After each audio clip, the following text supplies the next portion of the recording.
Hi everyone, this is a second example of how to hand calculate an independent samples t-test. I'll be going through the calculations much faster because this is just meant to be a quick explanation of how to calculate an independent samples t-test. If you want a more detailed explanation, please go back and watch the first video again. If you're watching this video, that's because you think you need a little more support to be able to calculate an independent samples t-test, and you might not be feeling good about that. But here's a clip that shows somebody having to try something over and over and over again, and then finally getting it, and you feel pretty awesome when he gets it. You're like, yeah, he got it. And so, you know, it's okay that sometimes you need to keep trying at something, because when you do get it, it feels really good.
Alright, I hope you're having that like, yeah, I can do this feeling, and let's go ahead and do it. So here is the sample problem. I will let you read it. So pause the video, and once you're ready to move on, unpause it. Okay, we need to state our null and our alternative hypotheses. The null is that there's no difference in how many attempts Europeans and Asians need, and the alternative is that there's some difference. So here are the formulas that you should be familiar with, and let's get cracking. Okay, I'm not going to calculate sum of squares. I assume you know how to do that. If you need a refresher, please feel free to go back and watch the first video. So we're going to jump right into calculating pooled variance. So we know that the sum of, we know that the degrees of freedom for European climbers, since there's 5 European climbers, the degrees of freedom is 4. And it's the same for the Asian climbers. So the pooled variance is just the sum of squares of both samples over the degrees of freedom of both samples, and that equals 3.55. Now we can calculate the standard error of the mean because we just calculated the pooled variance, and this is what that looks like. And we're already ready to calculate t. If we know the means and we know the standard error of the mean, we can go ahead and jump right in and calculate t.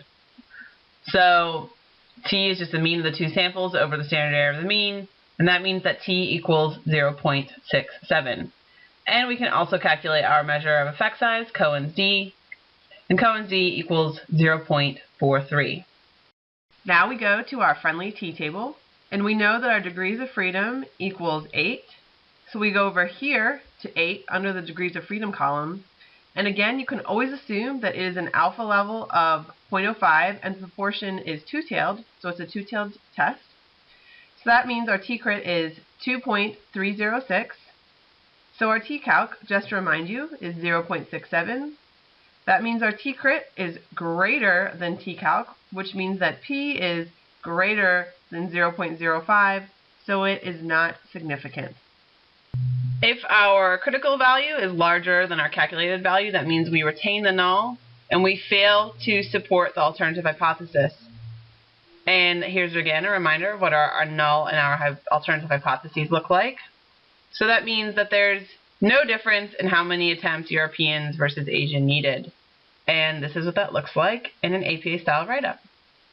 As always, if you want more help, please feel free to take advantage of any of these resources. I certainly don't want you to feel like these 2 videos are all you have to help you figure out how to do these calculations.